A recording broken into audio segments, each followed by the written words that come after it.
नमस्कार, मैं दयाशंकर मिश्र। भारत में न्याय व्यवस्था इस वक्त एक ऐसे नाजुक मोड़ पर है जहां उसके हर फैसले पर हमें संदेह की आदत होती जा रही है। आखिर ऐसा क्यों हो रहा है? ऐसा इसलिए भी शायद हो रहा है क्योंकि हमने कुछ दिन पहले ही भारत के प्रधान न्यायाधीश डी.वाई. चंद्रचूड़ के घर पर अपने प्रधानमंत्री नरेंद्र मोदी को देखा था। नरेंद्र मोदी की ओर से कहा गया कि वह मुख्य न्यायाधीश के यहाँ पूजा में भाग लेने गए थे। भारत में ऐसा दृश्य हमने पहले कभी नहीं देखा क्योंकि भारत में सत्ता का पृथक्करण है।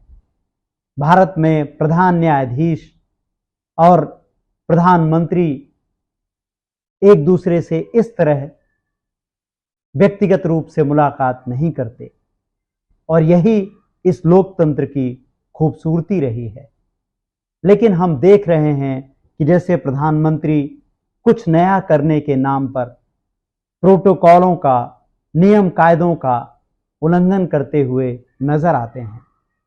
आपको याद होगा कि कैसे वह भारत के प्रधान न्यायाधीश रहे रंजन गोगोई से भी इसी तरह से सुप्रीम कोर्ट में अचानक देर रात एक कार्यक्रम के बाद मिलने पहुंच गए थे। उस समय उनके भी रिटायरमेंट में कुछ ही वक्त था। इस समय चंद्रचूड़ के रिटायरमेंट में भी कुछ ही वक्त बचा है। अब देखना होगा कि इसका फैसला, इसका असर उन तमाम फैसलों पर क्या आता है। लेकिन अभी हम आज जिस मुद्दे पर बात करने जा रहे हैं वह बेहद संवेदनशील है। आप जानते हैं कि नागरिकता कानून में संशोधन के विरोध में देश भर में प्रदर्शन हुए और बड़ी संख्या में नागरिकों ने अपनी आवाज बुलंद की थी। उनके प्रतिनिधि चेहरों में से एक थे उमर खालिद, जिनके बारे में भारत में यह कहा जाता है और उनका रिसर्च वर्क, उनका अध्ययन उनको एक स्कॉलर की श्रेणी में रखता है। उमर खालिद अगर जेल की सलाखों में नहीं होते तो आज देश में डॉक्टर उमर खालिद के रूप में मशहूर हो गए होते। उनके दूसरे साथी वह सब क्या उस विरोध की सजा पा रहे हैं जो बीजेपी को बर्दाश्त नहीं है, जो प्रधानमंत्री को बर्दाश्त नहीं है। 17 सितंबर को नई दिल्ली के कॉन्स्टिट्यूशन क्लब में जमानत के बिना जेल में अपनी जिंदगी के बेशकीमती वक्त को गवा रहे नौजवानों के परिजनों से मिलने का मौका उन नागरिकों को मिला, उनकी पीड़ा साझा करने का मौका मिला जो उनके साथ खड़े हैं। ऐसे लोगों की संख्या लगातार कम होती जा रही है। क्या डर के कारण यह तमाम लोग बोलने से बच रहे हैं? इस सभा में राजनेता, सिनेमा, कला, मीडिया जगत से तमाम लोग मौजूद थे और इन्हीं वक्ताओं में से एक मध्य प्रदेश के भूतपूर्व मुख्यमंत्री दिग्विजय सिंह, जो इस समय राज्यसभा के सांसद हैं, वह भी मौजूद थे। उनका भाषण आरएसएस और भाजपा पर एक महत्वपूर्ण टिप्पणी की तरह आया।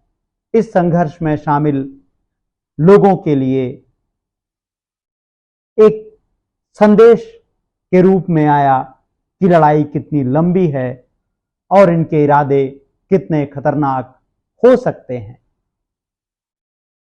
दिग्विजय सिंह उन नेताओं में से हैं जो सांप्रदायिकता के खिलाफ लगातार मुखर रहे हैं। उनके जैसी दृढ़ता और सांप्रदायिकता पर स्पष्टता बहुत कम नेताओं में देखने को मिलती है। तो आइए सुनिए दिग्विजय सिंह ने इस कार्यक्रम में क्या कहा और संभव हो तो इस भाषण को बड़े नागरिक समूहों तक पहुंचाने में हमारी मदद कीजिए। जैसा कि आप जानते हैं, हमारा चैनल एक नया YouTube चैनल है और उसकी सदस्यों की संख्या बेहद सीमित है। बहुत बहुत शुक्रिया। आदरणीय साथियों, आज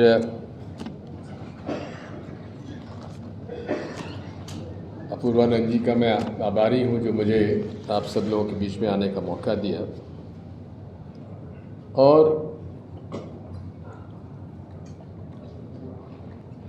नरगिस जी, डॉक्टर सईद साहब और जुल्फिशा की अम्मी जान की जो भावना है, जो दर्द है, वो हम सब लोगों के सामने उन्होंने प्रस्तुत किया और होना स्वाभाविक भी है।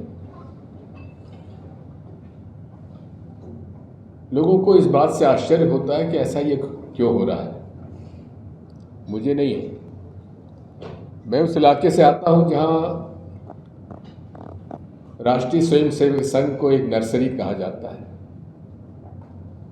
और मैं शुरू से इन लोगों से बहुत निकट से मेरी मित्रता इन लोगों के साथ रही है। इनको मैं पहचानता हूं। इनका ना लोकतंत्र में विश्वास है, ना संविधान में विश्वास है। और ये जिस तरह से हिटलर ने यहूदियों को एक टारगेट बना लिया था, इन्होंने शुरू से ही मुसलमानों को टारगेट बनाया हुआ है। और कोई भी व्यक्ति जो मुसलमानों के पक्ष में अगर बोलता है तो एंटी नेशनल है। ये मानसिकता जो है वो इन सब बातों की जड़ में है और यही हम लोग के सामने खतरा था, है और रहेगा। जिस प्रकार से इस विचारधारा ने हर स्तर पर इन्फिल्ट्रेशन किया हुआ है, हर क्षेत्र में इन्फिल्ट्रेशन किया हुआ है, ये हमारे लोकतंत्र के लिए भी खतरा है और हमारे संविधान के लिए भी खतरा है। इनका मुखौटा जो है वो हर चेहरे पर है। न जाने आप लोग कितनों को मालूम है, ये राष्ट्रीय स्वयंसेवक संघ एक अनरजिस्टर्ड बॉडी है। इसका कोई पंजीयन नहीं है, इसकी कोई मेंबरशिप नहीं है, इसका कोई अकाउंट नहीं है। कोई पकड़ा जाता है तो कहा जाता है कि हमारे मेंबर ही नहीं है। जब मेंबरशिप ही नहीं तो मेंबर कहाँ से होगा। इसी प्रकार से नाथूराम गोडसे जब पकड़े गए तो कहा गया वो तो हमारे मेंबर ही नहीं। बात वही है, ये लड़ाई लंबी है और किस तरह से इन्होंने हर सिस्टम में घुसपैठ किया हुआ है, चाहे इंटेलिजेंस ब्यूरो हो, चाहे यूपीएससी हो, चाहे जुडिशरी हो, चाहे ऑल इंडिया सर्विसेज हो।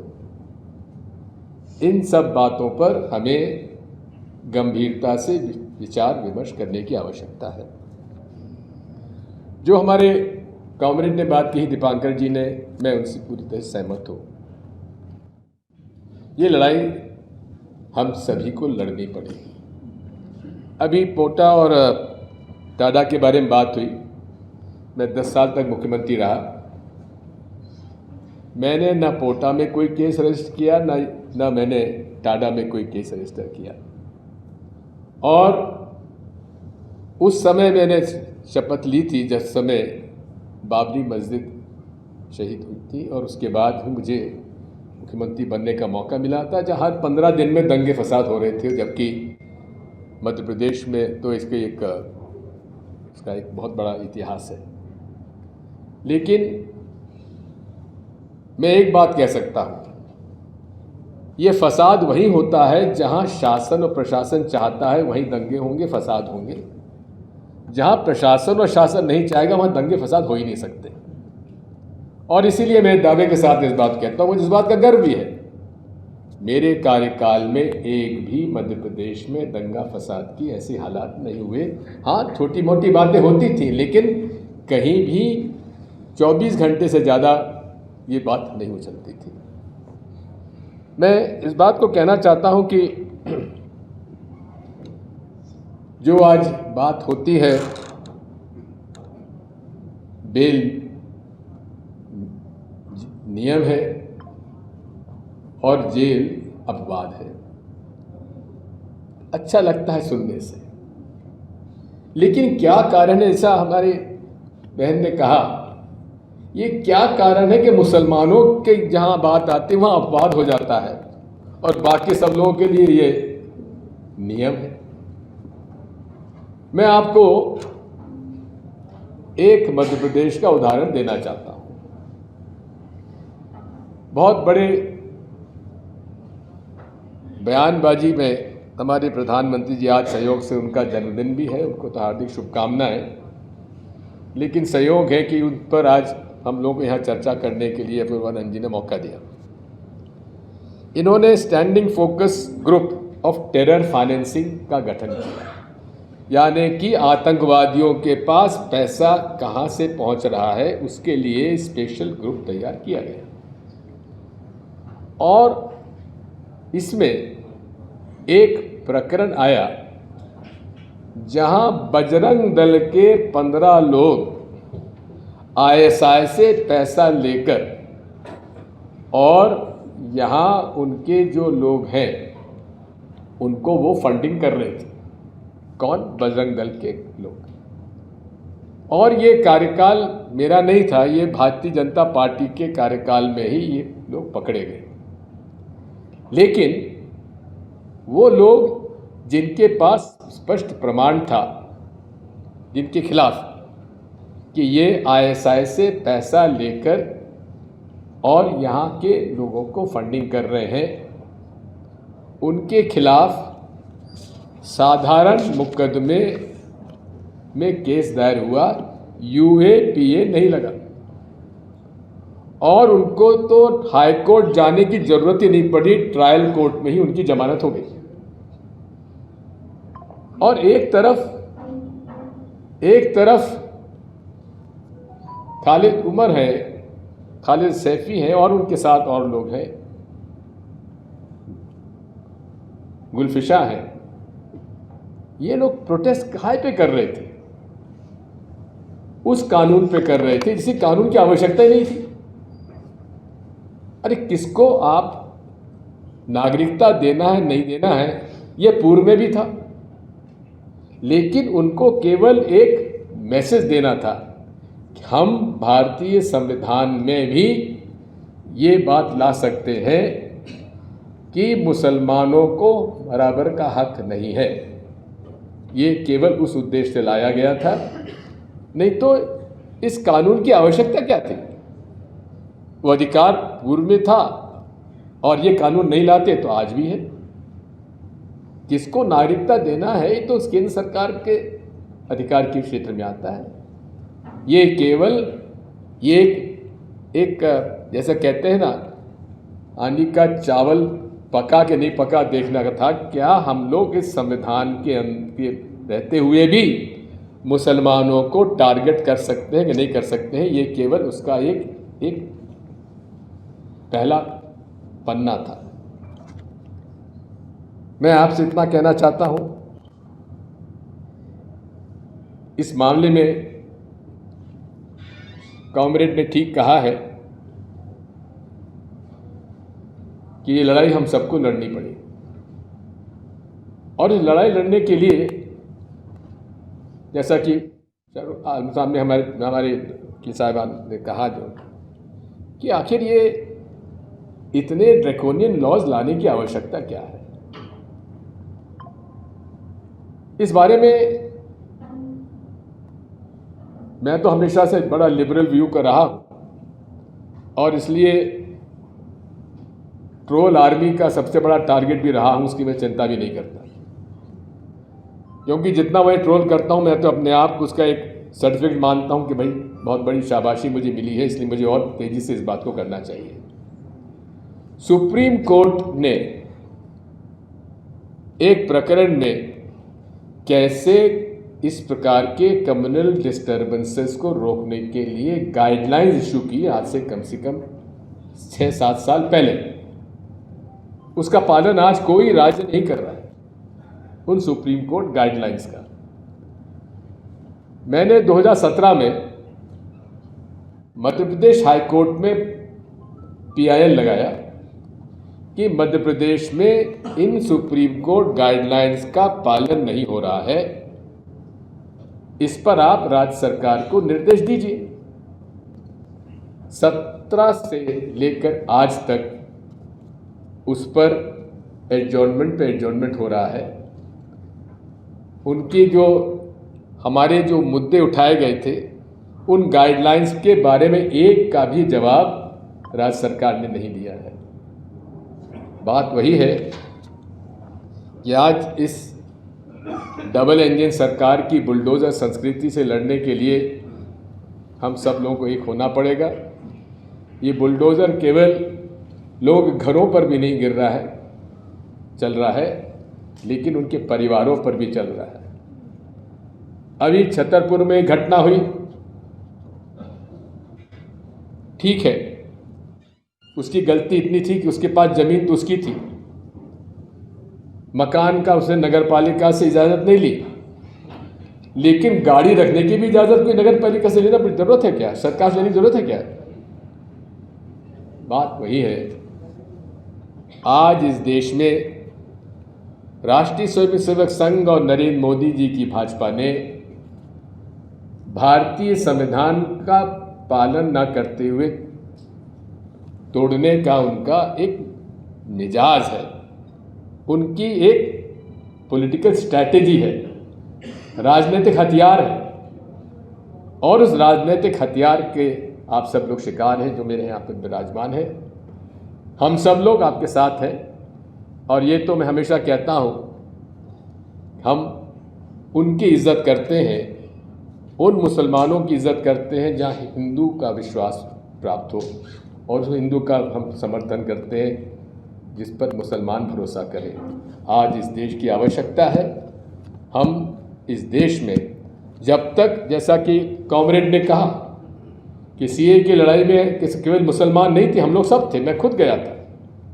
मध्य प्रदेश में जितने भी धरने हुए हमने अधिकांश में गया था, क्योंकि लड़ाई सबकी है। ये भारतीय संविधान की लड़ाई, ये देश की लड़ाई है। क्या हम इस देश के 16 से 18% लोग को क्या देश निकाला ले सकते हैं?